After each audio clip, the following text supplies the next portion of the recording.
I think it's also important when you're doing a film, especially to kind of plot out where things can be like super over the top and where you want to build up to them and then where you want to pull back. So you're not just playing one note the entire time. I gotta say, my best friend's Exorcism was a lot of fun. Good. I had an absolute blast with it. I had never read the book, but I had heard good things. So, but what was it about the project that really caught your interest to want to be a part of it? Well, I like to think, when it comes to acting, I like to think of myself as an experience junkie. I really like playing in different sandboxes. And I'd never done a horror film before, mostly because the genre generally just scares the shit out of me. I'm kind of a wimp when it comes to horror movies. And so when I read this script, what I loved about it is it's part of this weird subgenre of horror comedy.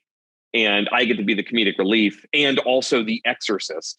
Um, and I just loved it. I thought the character was hysterical on the page. I also, when I'm looking at scripts, I try and think, can a billion people do this role the same way that I would do it?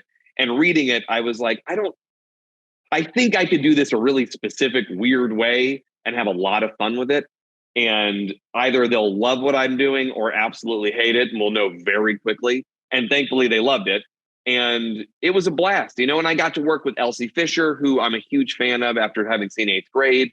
And Amaya Miller was also just like a spectacular professional and gives a hell of a performance in this. So yeah, for me, it was just an opportunity to kind of like do something I hadn't done before. And I was on this show called Glow, which was also set in the 80s. And we had gotten shut down in the middle of the pandemic in the midst of shooting our final season and ultimately canceled, which was, I think, heartbreaking for so many of us. So in a lot of ways for me, this kind of also got to double as like kind of a 1980s swan song for me, which was really gave me kind of an unexpected closure to that other project. Well, I'm glad you got to have that closure because, yeah, a lot of people, including myself, were disappointed to hear that final season didn't get to go through. Oh, dude, it was so good too. It was going to be insane. Alas, but in a way, the sort of Chris Lowell over the top '80s caricature lives on in its own sort of ghost way with the performance I give in my best friend's Exorcism, which is just off the rail. I do love the character, and it's funny because it comes at a time where I feel like The Righteous Gemstones has made that character a really fun type to explore, that really, sure, religious caricature. And I'm curious, did you look to that show at all when you were getting into? I wasn't watching Gemstones. I mean, I love those actors and that show and that world. It's brilliant. For me, I was watching a lot of actual videos of these guys, these bodybuilders for Christ. Damon Thomas, our director, had gotten a hold of a ton of them and he sent them my way. And I just really went down the rabbit hole. I mean, these were guys who would, call on the power of Christ to give them the strength to like, take a flaming sledgehammer to the chest, with like fireballs shooting into the air. And I couldn't believe it. I was listening to like Van Halen-esque Christian rock, which I would like jam to right before I would do one of these insane scenes. And it was a blast. I mean, it really was crazy. And such a weird, like, there's so much insane shit that happened in the 80s. And I felt like this got lost in the kind of noise of it all. And it was fun to really just learn about it and then, bring it to life in this film. It's a very unique corner of that era, to say the least. Unique indeed. Yes. Yes, for sure. So even though your character is a bit of a goofball, or comedic relief, as you say, I mean, there is something really, moving when you learn more about him. What was it like getting to the heart of him, as he took his whole arc through the movie? Yeah, I definitely think that he does have, like, there is this earnestness to him, and he does. I mean, he's not a complete cartoon character. And I think it really helped working with someone like Elsie, because Elsie is so grounded. her character is as well. And to be able to sort of find the moments where he is a human being with a soul, being able to do it kind of in the presence of someone like Elsie, who also is a human being with a soul, kind of helped me ground myself enough to actually have like a true human connection moment, which is important. I think if I was surrounded by other cartoon characters, which I am for most of the movie, it would be very difficult to kind of find the realism in it. But yeah, it was nice. I mean, I think it's also important when you're doing a film, especially, to kind of plot out where things can be like super over the top and where you want to build up to them, and then where you want to pull back, so you're not just playing one note the entire time. I think that's also speaks to the brilliance of both Jenna, our screenwriter, and Grady, who wrote the book. Yeah, they really did find a way to write such great 3-dimensional characters all the way around. They did. Except maybe your brothers. They my brothers definitely had they are sort of borderline one note in the film, but you can't win them all. That's fair.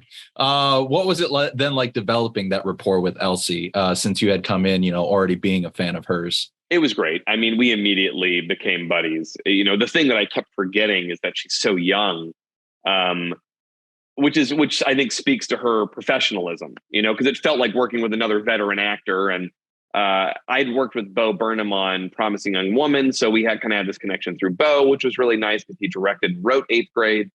And, but no, very quickly, she was just like a total buddy. I mean, we would, it's also like, it was both of our first jobs post pandemic. So I think we were it was nice to kind of have someone to talk to throughout the insanity of learning what it was like to be on set with masks and COVID protocols and different zones. And I don't know, I just fell in love with her. I mean, she really is. She's just, in addition to being an extremely talented actor, is also just like a great, low-key, fun, easygoing human being, and just a joy to work with. I certainly got that feel when I talked to her the other day for this one. So that's great that you got that feel as well.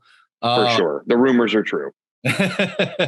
So since you hadn't been involved in a horror movie before, and you are the exorcist in this one, I mean, what was your first reaction like to seeing, the body contortions and all that during the Exorcism? Oh man, yeah, great question. It's so funny. I was so unprepared for that. I mean, I did my homework. I watched The Exorcist, and I'd seen it before, and I watched some other horror films to try and like get myself in the headspace and really kind of consider what I was going to have to do. But I think I was so focused at the time on, you have to remember, like, I get to work, I get put in this insane mullet wig and like cut off sleeveless sweater. Like I looked so absurd that when I actually showed up on the day to do the exorcism stuff with Amaya, who's just superb in the movie and just worked so freaking hard.